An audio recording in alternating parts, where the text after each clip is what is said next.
Estamos estudiando el libro de Gálatas porque este año vamos a estudiar la gracia. Y como estamos estudiando la gracia, el mejor libro para empezar es el libro de Gálatas, en donde el apóstol Pablo hace tres cosas. La primera cosa que hace en los capítulos 1 y 2 es defender su autoridad. Y parte de eso vamos a ver hoy día. En los capítulos 3 y 4 va a establecer que la salvación es por gracia.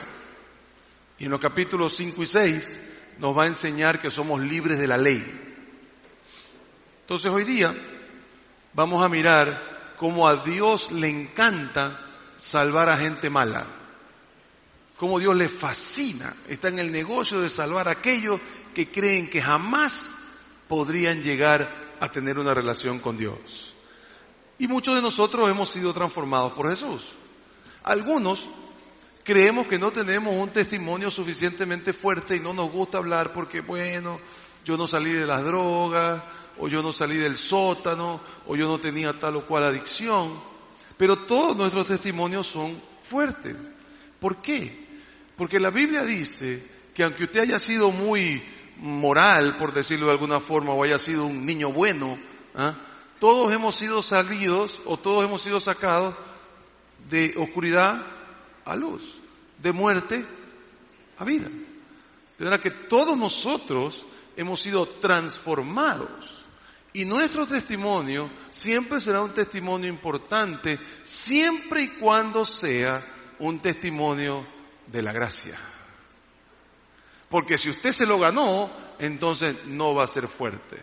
Hoy día vamos a mirar el testimonio de una persona que entiende que todos necesitamos la gracia. Y que la gracia, la gente que está desesperada ama la gracia. La gente engañada cree que puede seguir sin gracia, ¿no? Y este hombre nos va a decir cómo pasó de verdugo a evangelista. Este hombre, que se llamaba Saulo de Tarso y después fue rebautizado por Pablo, nos va a contar su historia, la historia de una vida transformada y no la historia de una vida acomodada. Si usted empieza a vivir por ritos, usted se acomoda. Los ritos religiosos tienen esa particularidad, nos bajan nuestra necesidad de lograr vivir como hijos de Dios, porque reemplazamos el vivir por gracia con el vivir por ritos, porque es más fácil. Entonces, yo no me pierdo una cena. ¿Está bien que venga la cena? Claro, pero eso no cambia que usted vive por gracia. ¿Tengo que ir a la iglesia? Sí, venga, pero eso no cambia su necesidad de vivir por gracia. Cuidado, y usted me reemplaza la gracia por la religiosidad. Cuidado, y hacemos lo mismo de lo que acusamos a otras creencias, sino que lo hacemos con cosas que creemos que son bíblicas. Nada reemplaza la gracia cuando usted no es creyente y cuando usted es creyente. Porque cuando usted no es creyente la necesita para salvación, cuando usted es creyente la necesita para vida. Y uno de los grandes problemas que tenemos nosotros es que reemplazamos con suma facilidad y empiezo a vivir de lo que yo hago, que yo soy importante. Y yo no niego que usted lo sea, pero no es así como se vive para Dios. Este hombre entendió que los ritos nos acomodan, pero solo Cristo transforma. Solo Cristo es el que nos permite vivir diferente. El Evangelio nos transforma por dentro. Por eso es que la semana pasada Tito nos decía con alguna repetición, si usted le aumenta algo, ya no es Evangelio. Si usted le pone algo más que hay que hacer, ya no es Evangelio. Y yo entiendo como el que más, que es durísimo vivir por gracia. Porque vivir sin méritos es complicado. Sería más fácil que nos hubiera dicho, Andrés, anda a un monte, coge un huevo de un águila y tráela y entonces te salvas. Pero no, él dice, no, te la regalo. Y entonces ahí empiezan nuestros problemas, como empezaron los de Pablo. Así que veamos el principio de este testimonio de este hombre y vamos a ir recorriendo un poco su vida como un ejemplo de la gracia para que nosotros lo tomemos, para cuando Él nos enseñe en los capítulos 3 y 4 lo que la gracia es, usted la coja como debe ser. Muy bien, entonces veamos primero el origen del mensaje paulino y voy a empezar leyendo los versículos 11 y 12 del capítulo. ¿De qué capítulo vamos a leer? Eso, porque terminamos en el 10, ¿verdad? Muy bien. Les hago saber, hermanos, que el evangelio anunciado por mí no sigue criterios humanos, pues yo no lo recibí ni lo aprendí de nadie, sino de que Jesucristo me lo reveló. ¿Y saben qué? Voy a cambiar esto un poquito. Voy a leer todo el pasaje y después lo vamos a comentar. Así que sígame, don John. Listo. Leímos hasta el 12, ¿verdad? Porque ya han oído ustedes hablar de cuál es mi conducta antes en el judaísmo, cuando perseguía y asolaba sobremanera a la iglesia de Dios. En el judaísmo yo aventajaba en mi nación a muchos de mis contemporáneos y era mucho más celoso de las tradiciones de mis padres. Pero Dios me apartó desde el vientre de mi madre y me llamó por su gracia, y cuando Él le agradó revelar a su Hijo en mí para que yo lo anunciara entre los no judíos, no me apresuré a consultar a nadie, ni subí a Jerusalén para hablar con los que eran apóstoles antes que yo, sino que fui a Arabia y volví de nuevo a Damasco. Después, pasados 3 años, subí a Jerusalén para ver a Pedro y permanecí con él 15 días, pero no vi a ningún otro apóstol sino a Jacobo, el hermano del Señor. En esto que les escribo pueden ver delante de Dios que no miento. Después fui a las regiones de Siria y de Cilicia, y las iglesias de Judea que eran en Cristo no me conocían ni me habían visto, solamente habían oído decir: aquel que antes nos perseguía ahora predica la fe que en otro tiempo buscaba destruir, y glorificaban a Dios en mí. Primera cosa, ¿de dónde sale el mensaje de Pablo? Pablo nos dice: a ver, señores, yo no saqué el mensaje ni de Jerusalén, ni fui a ver a los pilares, como Pedro, como Jacobo, sino que apenas y los visité un ratito, ni lo saqué de nadie más, sino de Jesús. A mí el que me dijo cómo se debe hacer esta cosa fue Jesús mismo. Y ya vamos a hablar del periodo que tuvo. Pero Él dice con claridad: yo no me lo he inventado, ni se lo he consultado a otros hombres. Y usted debería entender que ningún hombre se podría inventar un sistema como la gracia. Es de locos. A ver, yo voy, me entrego y ya. Magia. Estoy salvado. Tengo una vida diferente. He sido transformado. No. Si un hombre se hubiera inventado esto, hubiera inventado un sistema de puntuación. A ver, si te levantas a las 6:30 a orar, 1 punto. 8:30, medio punto. Si oras en la noche 1 hora, 1.5 puntos. Pero si oras media hora y si lees la Biblia 45 minutos, eso nos hubiera fascinado. Nos hubiera parecido espectacular. ¿Cómo vas hoy día, hermano? Muy bien. Oré 11:30, 1 hora. Así que tengo 1.5 puntos. Y aquí estaríamos todo el día conversando de los puntos que hicimos e inventándonos que hicimos más puntos de lo que hicimos encima, ¿no? Pero no importa. Pero eso es lo que nos llama la atención. Eso es lo que queremos. Nosotros no queremos un Dios que nos regale nada.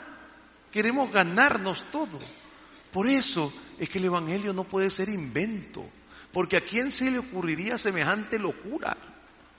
¿A quién se le ocurriría que un verdugo puede pasar a creyente solamente con un acto de fe? Nosotros lo hemos oído tanto que lo tomamos por aprendido. Nos parece normal. Pero mírenlo un poquito. A nadie se le podría ocurrir. Y por eso es que Pablo arranca diciendo: yo no soy tan inteligente ni tan loco para inventarme semejante cosa. Y Pablo dice el grave problema que tenemos, y no lo dice él, lo voy a decir más tarde, pero yo se lo voy diciendo de una vez. Nosotros seguimos tratando de evitar la gracia. Y cuando alguien nuevo viene, le decimos, si usted le dice, ¿qué es ser cristiano? Si usted le cuenta a alguien no creyente, ¿qué es ser cristiano? Usted le va a decir, ser cristiano es vivir de acuerdo a las reglas de Dios. Ser cristiano es orar todos los días. Ser cristiano es leer la Biblia todos los días. Ser cristiano es servir en la iglesia. Ser cristiano es tener misericordia. Ser cristiano, siga. ¿Todo eso es ser cristiano? Sí, pero no. Ser cristiano es haber sido declarado incompetente. Ser cristiano es haber sido declarado un malo. Ser cristiano es haber sido declarado un hombre que no puede llegar a Dios. Ser cristiano es ser declarado siervo inútil. Entonces cuando la gente le dice, ay, ¿tú crees que tú vas a ir al cielo? Sí, pero no por mí. ¿Qué es ser cristiano? Ser cristiano es ser una persona que no puede vivir si no es por la gracia de Dios. Ser cristiano es una persona que nada puede hacer si no es por la gracia de Dios. Ser cristiano es una persona que no tiene méritos sino haber aceptado la gracia de Dios. Todo lo demás son cosas que la gracia hace en usted. Como la gracia entró en su vida, usted ora. Como la gracia entró en su vida, usted viene de la iglesia. Como la gracia entró en su vida, etcétera. Si la gracia no entró en su vida, todo lo que haga no sirve. Porque entonces usted estaría sinceramente equivocado. El no creer en la gracia, el creer que usted se salva por usted, es una señal de incredulidad. Usted no cree. Y vean, no lo estoy juzgando, yo tampoco creo. Hay días que me resulta dificilísimo creer que Dios piensa que yo sirvo para algo. Y a usted también. A usted también. Pero Dios agarró a una persona, y si hiciéramos una película sobre la vida de Pablo, no le llamaríamos de mendigo a millonario como había una película, sino de verdugo a evangelista. El evangelio de la gracia es como el agua. El hombre no la inventó, pero no puede vivir sin ella. El evangelio de la gracia es una cosa que nosotros tenemos que seguir bebiendo. Déjeme darle una recomendación a cristianos y no cristianos. Cristiano, si usted es un creyente, usted no puede dejar de beber del agua de la gracia. El rato que usted piense que usted llegó, que usted puede manejar su vida, prepárese para caerse de boca. Toda nuestra vida debe ser una vida en donde dependo completamente de Él. El otro día me pasaron un mensaje, si alguno está interesado, se lo puedo dar, de un hombre que salió del homosexualismo. Y entonces él dice que él hizo 2 oraciones. Una oración de renuncia y una oración de entrega.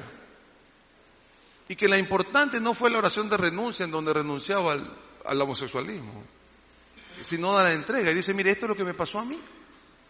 Dice, yo no sabía, y como no, el hombre no es teólogo y está bien, dice, esto me sirvió a mí, te lo estoy dando para que tú decidas si lo haces o no. Y dice, yo le dije al Señor, Dios, yo te quiero servir, con homosexualismo o sin él. No te voy a pedir que me cambies, no te voy a pedir que hagas nada. Solamente te digo que yo te quiero servir. Estoy aquí para ti. Renuncio a lo que sea que tenga que renunciar, no renuncio a lo que puedo, puedo, y lo que no puedo, no puedo. Pero tú vas a obrar en mi vida. Amén. Suena de locos. Usted sabe lo que la gente busca la oración de poder, por eso él tuvo que hacer otro video, porque la gente pensaba que su renuncia era lo que había logrado, y todo el mundo dice, renuncio al homosexualismo, renuncio a la pornografía, renuncio a todo lo que le dé la gana, Mientras usted no se entregue a Cristo, eso va a volver. Es la gracia de Dios y solo la gracia de Dios la que le va a permitir cambiar.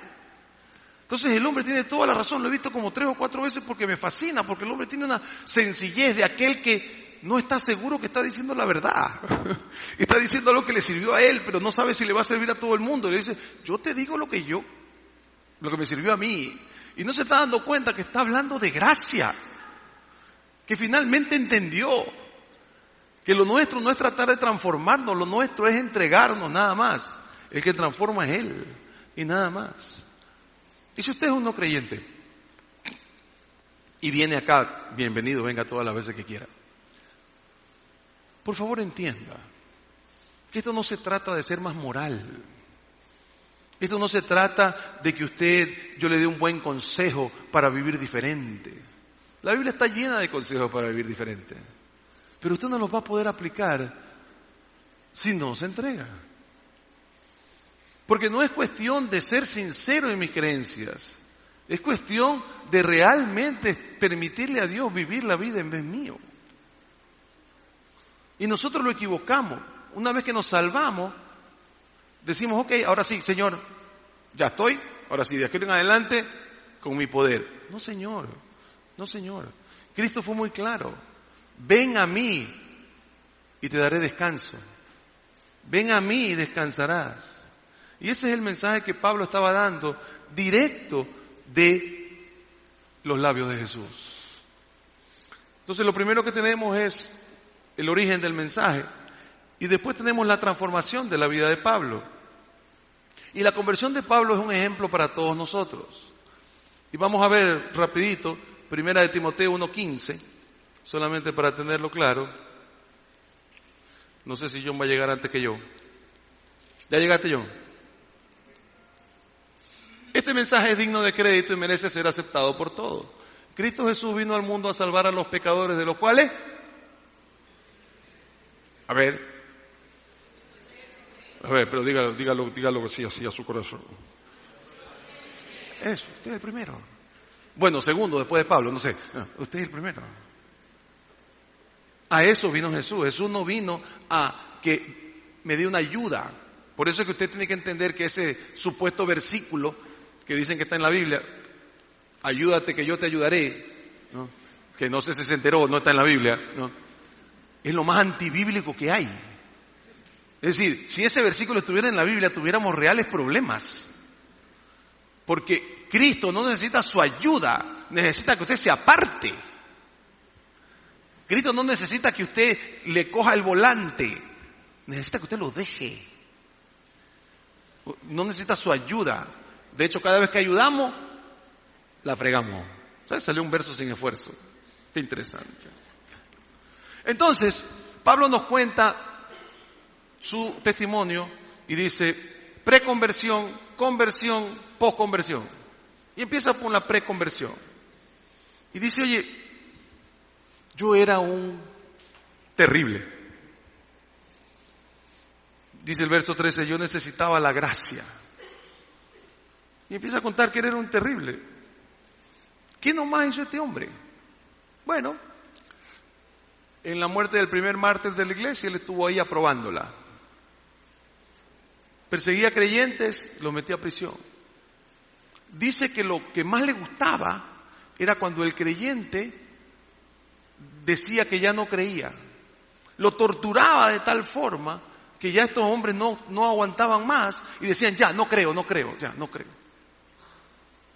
Y si usted ha visto películas de esa época, usted sabe que estamos hablando de torturas pues, inhumanas. Bueno, yo creo que tortura y humana no van juntos, ¿no?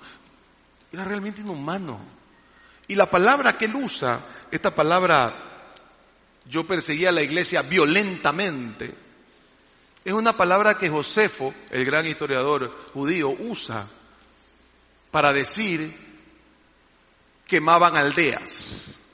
O sea, la mayor violencia, esta palabra griega, la mayor violencia que puede haber es la palabra que usa Pablo. Pablo quería estampar la iglesia contra la pared. Pablo quería que la iglesia no existiera más. Pablo quería matar a cuanto cristiano encontraba, pero no quería matarlo, acuchillémoslo. No, quería matarlo despacito. Quería que sufra. Estaba presente en todas y cada una, o en la mayoría, en las que podía, de las torturas a creyentes. Él estaba convencido de que esto era una blasfemia. Lo que nos enseña con claridad que la gente puede estar genuinamente equivocada. Yo me topo con mucha gente que me dice: Andrés, ¿y por qué los musulmanes no se van a salvar si ellos están creyendo que Dios está ahí? De la misma forma que Saulo de Tarso no se hubiera salvado si no se hubiera encontrado con Jesús. Porque estar genuinamente equivocado no te hace tener una relación con Jesús. Y antes de que me diga qué injusto es Dios, déjeme decirle que Dios no tiene por qué ni siquiera salvarnos a nosotros. Porque usted y yo no merecemos ser salvados. Si usted se merece ser salvado, por favor al final del culto se toma una foto conmigo.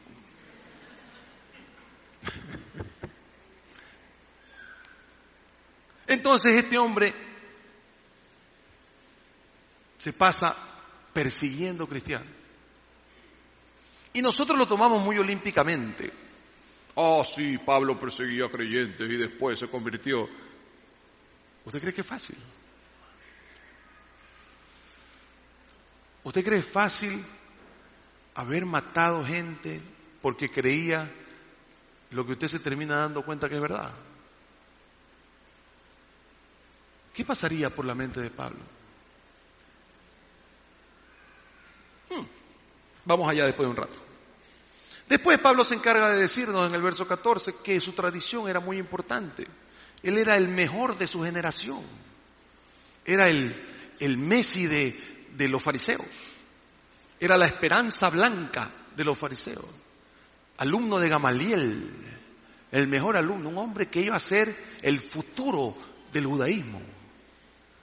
El hombre que todos estamos esperando para que el judaísmo sea algo fuerte, porque este hombre estudió en universidad, este hombre sabe de cosas que no son judías.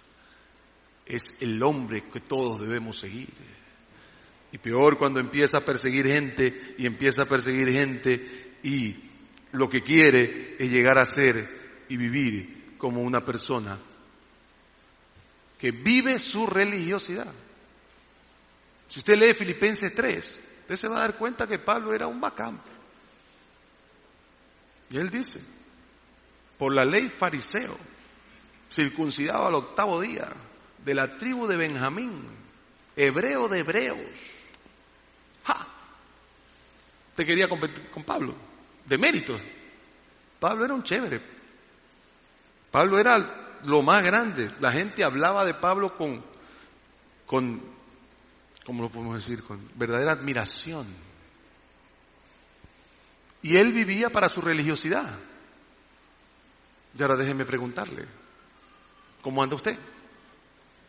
¿Es usted un religioso o un creyente? Y no me tome fácil la pregunta, llévesela con usted. Y mire cómo vive. Mire si usted vive claramente sabiendo que Cristo es el que hace todo y usted solamente lo acompaña, o si usted cree que hay cosas que usted tiene que hacer para estar en paz con Dios. Le voy a dar un secreto de una vez, pero tiene que pararme bola porque lo va a entender mal si no me para bola. ¿Okay? Nosotros los cristianos operamos de esta forma: no voy a pecar, no voy a pecar, no voy a pecar, no voy a pecar. No voy a pecar, no voy a pecar, no voy a pecar. Usted se pasa pensando en el pecado en vez de en Jesús. Yo me sorprendo de cuántas prédicas se hacen sobre el pecado. Está bien, existe. Nosotros somos culpables, pero por Dios. ¿Y la gracia dónde la dejamos?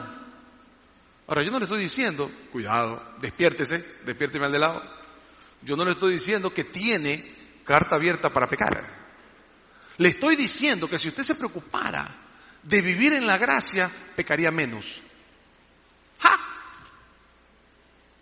Si usted se preocupara de vivir para Jesús, de entender lo que Jesús quiere de usted y de vivir conectado con Jesús, usted pecaría menos.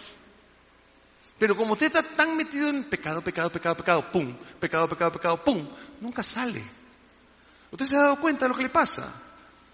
Llevo un día, llevo 2 días, llevo 3 días, su pecado favorito, ¿no? Llevo 4 días, llevo 5 días, ¡pa! Llevo un día, ¡pa! Llevo 3 días, ¡pa! Si usted tan solo se preocupara de su relación con Jesús, pecaría menos. Créamelo. El sistema de pensar en el pecado y tratar de resolverlo no funciona. El pecado está resuelto. Deje de resolver lo que ya está resuelto y viva para Jesús. Espero que me lo haya cachado y no vaya a decir, el hermano Andrés dice que podemos pecar. No estoy diciendo eso, ¿no? Muy bien. Pablo entonces se convierte y nos dice en el verso 15 y 16 que la gracia de Dios ha trabajado en él. Y lo primero que nos dice es, Dios, pero Dios intervino. Y me encanta ese pero Dios intervino. Es el mismo pero de, nos iban a meter gol, pero pegó en el palo. Choqué, pero todos estamos bien. Es decir, iba a haber algo malo, pero no pasó. Y el apóstol Pablo, donde nos lo deja ver con más claridad, es en Tito 3, 3 al 7. Tito 3, 3 al 7. En otro tiempo también nosotros éramos necios y desobedientes. Estábamos descarriados y éramos esclavos de todo género de pasiones y placeres. Vivíamos en la malicia y en la envidia. Éramos detestables y nos odiábamos unos a otros. Pero cuando se manifestaron la bondad y el amor de Dios nuestro Salvador, Él nos salvó, no por nuestras propias obras de justicia, sino por su misericordia. Nos salvó mediante el lavamiento de la regeneración y la renovación por el Espíritu Santo, el cual fue derramado abundantemente sobre nosotros por medio de Jesucristo nuestro Salvador. Así lo hizo para que, justificados por su gracia, llegáramos a ser herederos que abrigan la esperanza de recibir la vida eterna. Pero, yo era alguien, pero, yo era un pecador, pero, yo me dedicaba a vivir la vida loca, pero ese debe ser el testimonio de todos nosotros. Incluso si usted era un religioso, porque Pablo no está saliendo del pecado, no sé si se da cuenta. Pablo no está saliendo de yo era un adicto a pornografía. Pablo no está saliendo de yo era un adicto a la droga. Pablo no está saliendo de le pegaba a mi mujer. No. Pablo está saliendo de ser un fanático religioso. Por Dios, no vayamos a donde Pablo salió, pues. Seamos fanáticos de la gracia. ¿Usted quiere ser fanático de algo? Sea fanático de la gracia, de aquello que le dieron que usted no se merece y de aquello que hace de usted una persona totalmente transformada. Lo otro que nos dice Pablo es que él fue llamado. Un llamado como Dios lo ha llamado a usted. Y viene la pregunta, usted lo ha oído. ¿A qué lo está llamando Cristo? Porque si Cristo lo salvó, lo está llamando a algo.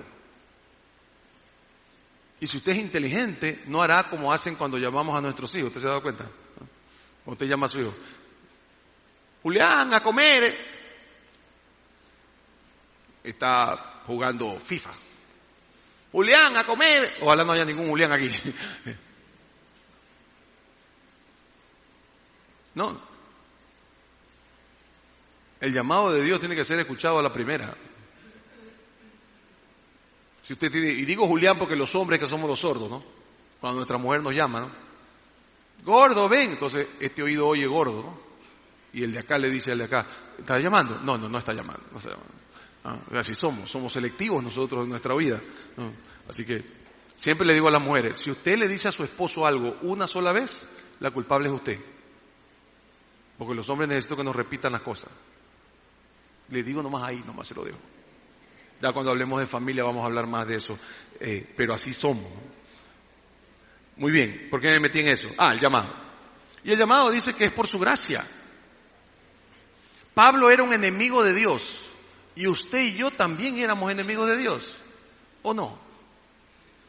No importa lo que usted tuviera, usted era un enemigo de Dios. Usted se imagina este sistema. Tengo un montón de enemigos y los voy a hacer mis amigos. Y para que ellos pasen de enemigo a amigo, no solamente no les voy a cobrar nada, yo mismo lo voy a hacer. Ellos se pelearon conmigo, ellos tienen la culpa, ellos deberían venir a pedir disculpas de rodillas sobre vidrio molido, pero no. Yo mismo voy a abrir el camino para que ellos pasen de aquí a acá. Es demasiado para que nosotros lo dañemos con religiosidad. Es que el mensaje es demasiado chévere. Es que el mensaje es demasiado... o sea, no sé para usted, pero yo soy un loco por la gracia. Porque es que yo no puedo creerlo. Y cada vez que hablo me enamoro más de la gracia. Y la defenderé con uñas y dientes. Porque no hay mejor mensaje. Sí, es un mensaje que dice que yo no sirvo para mucho. Sí, es un mensaje que dice que yo solamente en manos de Cristo es que funciono. Pero wow, qué mensaje. Wow. Y dice el apóstol Pablo que a Dios le plació revelar a su Hijo a nosotros, a Él y a nosotros también. Le plació. Dios lo hizo sin que yo tuviera que hacer nada. El cambio de Pablo está a su disposición. Todo creyente debería salirle la gracia por los poros. Por los poros. Todo creyente deberíamos respirar gracia. Cuando alguien nos dice, ¿en qué crees tú? Lo primero que debe salir de su boca es en que Cristo me perdonó sin que yo me lo merezca. Pero no es lo primero que decimos. Entonces la gente cree que nosotros somos unos religiosos más. Respetables, pero religiosos más. Y el mensaje nuestro no es una religión más. Es el mensaje por el cual se miden, contra el cual se miden todos los demás mensajes. Y después dice Pablo, déjame contarte mi posconversión. Resulta que ahora Cristo vive en mí, y lo vamos a ver cuando veamos el 2, ¿no? Ese pasaje espectacular, extraordinario, de Gálatas 2:20, ¿no? Con Cristo estoy juntamente resucitado, ya no vivo yo, mas vive Cristo en mí. ¡Wow! Créame que la primera vez que yo leí ese pasaje me fui para atrás, no lo podía creer. Vive Cristo en mí. ¿Quién soy yo para que Cristo viva en mí? Y tú te puedes imaginar que los cristianos, en vez de decir, ¿qué es ser cristiano? Que Cristo vive en mí. Decimos, ¿qué es ser cristiano? Ir a la iglesia. ¿Qué es ser cristiano? Orar y leer la Biblia. Yo no digo que eso está mal, está perfectamente bien, pero lo que lo identifica a usted no es venir a la iglesia. Lo que lo identifica a usted es la gracia espectacular de mi Señor que ha logrado que Cristo viva en usted. Y si yo algo oro todo este año y todos estos días, lo que estoy orando es, Señor, permíteme mostrarle a la gente, a lo mejor de mis habilidades, lo que la gracia es. Y espero que Tito y yo podamos hacer un buen trabajo en eso. Después de eso dice que Cristo es proclamado por nosotros. Finalmente consiguió un propósito. Y déjeme decirle que la vida con propósito puede ser más difícil, pero es vale mucho más la pena ser vivida que la vida que simple y llanamente anda sin dirección. Y de ahí Pablo nos comenta que fue al desierto por 3 años. ¡Ja! Eso me parece fascinante. Ahora, usemos la imaginación por 30 segundos. Pablo sale corriendo de Damasco y se va al desierto. ¿Por qué? Y entonces nosotros decimos, oh, sí, se fue a meditar. ¿Usted se imagina la culpa que tenía ese hombre? ¿Usted se imagina lo que pasó por la mente de él cuando se da cuenta que ha matado a hijos de Dios? No se parece ni siquiera a ningún pecado que usted haya cometido, por malo que sea. Este hombre había perseguido a personas que solamente su único pecado era creer en el Dios verdadero. ¿Cuánto tiempo necesita usted para lavar una culpa así? Por eso es que Jesús tuvo que enseñarle a Pablo directamente. La culpa era demasiado grande. Usted y yo nos hubiéramos pegado un tiro. Y nosotros eso que usted está pensando. ¿Romantizamos? No. Algo parecido a eso. ¿Romanticizamos? No. Lo hacemos romántico. Ya. Todo esto. Ay, sí, Pablo, perseguidor de la iglesia, después se convirtió. Pare un ratito. ¿Usted se imagina el desierto de ese hombre? ¿Y usted cree que porque pasa por un desierto, wow, el Señor me está probando? ¿Usted sabe lo que es vivir con esa culpa? Claro, no lo sabe, pero imagíneselo. Imagínese haber empezado a cortar dedos de personas para que blasfemen contra Dios. Y resultó que ellos estaban sirviendo al Dios verdadero. Que era lo que Pablo quería finalmente. Él creía que estaba sirviendo al Dios verdadero. ¿Usted se imagina lo que es ver a una persona que la cuelgan y la empiezan a estirar? ¿Se ha visto de esa forma, no? Y él se reía y lo que decía es, ya pues di que no crees en Jesús, ya pues no sufras más por ese Dios. ¿Dónde está ese Dios que no te viene a salvar? Y después darse cuenta que ellos tenían razón. Que ellos, su única culpa era haber servido al Dios verdadero. ¡Auch! Por eso es que Pablo defiende la gracia, por su testimonio. Si había alguien a quien Dios no podía perdonar, era él, pues. Si había alguien que había destrozado a su gente, a la gente de Jesús, era él. Entonces cuando él termina sus 3 años de desierto, ¿qué nos va a decir? Nos va a decir simple y sencillamente, solo es por gracia. Y si usted cree que lo de Pablo es admirable, ¿qué de los creyentes de Judea que lo recibieron? Cuando él regresa a los 3 años, ¿qué le ofreció los creyentes? ¿Qué le ofrecieron los creyentes de Judea? Le dijeron bienvenido. Este hombre podía haber matado a un hermano de ellos.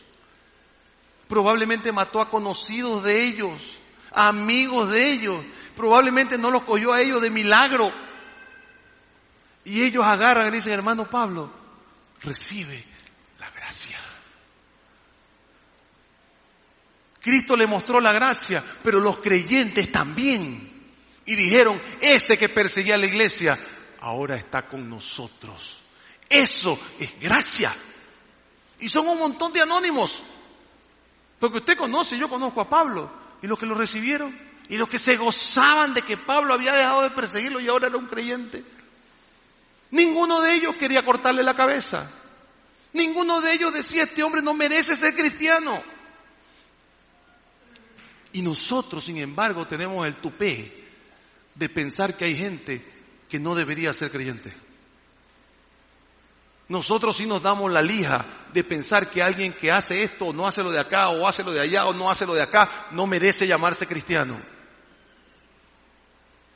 El más grande verdugo que la historia reconoce, el más grande verdugo de la historia de la iglesia, cuando se convirtió, la gente de Judea fue y le dijo, bienvenido. Porque ellos entendían que la gracia transforma, la gracia no acomoda. Entonces, resumiendo, tenemos a un Pablo que en su preconversión era un fanático en camino equivocado.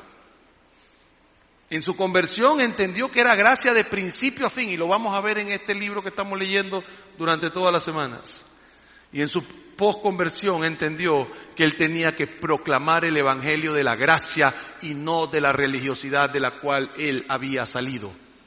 La religiosidad que lo llevó a matar inocentes. Para nosotros es la historia de Dios, una historia de Dios llamando a los malos, a los inmerecedores, a los que no merecen ni un poquito de gracia. Y se les está dando toda la que quieran. Y esa debe ser nuestra forma de ver la vida. Nosotros debemos regocijarnos en este evangelio que transformó a hombres tan malo como Pablo y tan malo como usted y tan malo como yo, y lo convirtió en algo totalmente diferente por la transformación. Y debemos aprender a regocijarnos que eso es así, porque yo encontraré que lo que mi corazón anhela por tanto tiempo. Y esto es lo que voy a encontrar cuando me acerque a la gracia. Voy a encontrar que no hay amor tan grande, que no hay esperanza tan segura, que no hay perdón tan completo, que no hay regocijo tan profundo, que no hay redención tan liberadora y que no hay paz tan dulce. Esa es la gracia. ¿Por qué amó Pablo a la gracia? ¿Por qué él amó tanto? Porque lo convirtió de verdugo a evangelista. Y mi pregunta para ti hoy, ¿de qué te convirtió a ti? Si fuera tu historia y no la de Pablo, y Pablo dice, yo era verdugo, ahora soy evangelista, tú eras qué y ahora eres qué. Y eso es solo la gracia. La gracia que usted y yo tenemos que morir defendiendo. Nada más vale la pena. Solo la gracia. Y mi esperanza.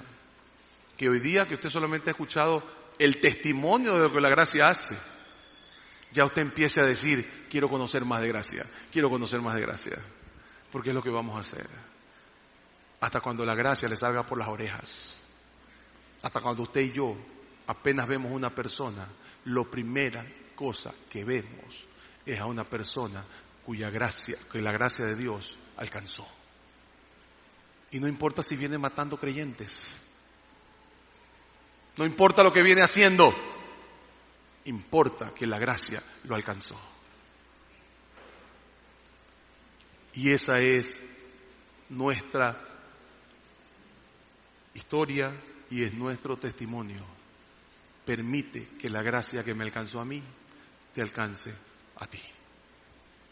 Ese es un mensaje irresistible. Hablar de religión no es irresistible. Yo no soy diferente a ninguna otra persona que busca a Dios. La única diferencia es que yo acepté que no puedo y que Dios puede en mí. Y ese es el mensaje que todo el mundo tiene que oír. Ah, ¿tú crees que tu religión es mejor que la mía? No. Yo creo que no puedo y que Dios puede por mí. Punto. Así seremos transformados y así transformaremos a la gente de nuestro alrededor para llevarla a que conozca la más grande noticia que existe, la gracia. No hay nada como la bendita gracia de Dios. Póngase de pie, vamos a orar.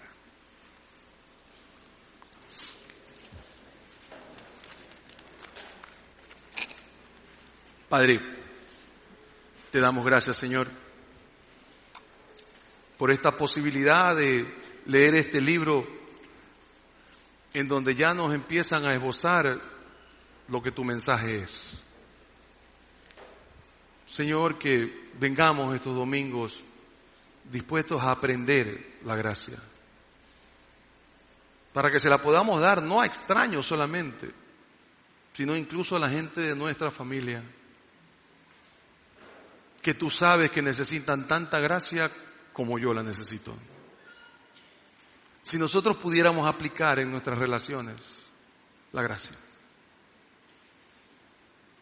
Padre, que este testimonio de Pablo diciendo yo fui el peor pecador porque maté creyentes y sin embargo la gracia me alcanzó, nos alcance a nosotros también.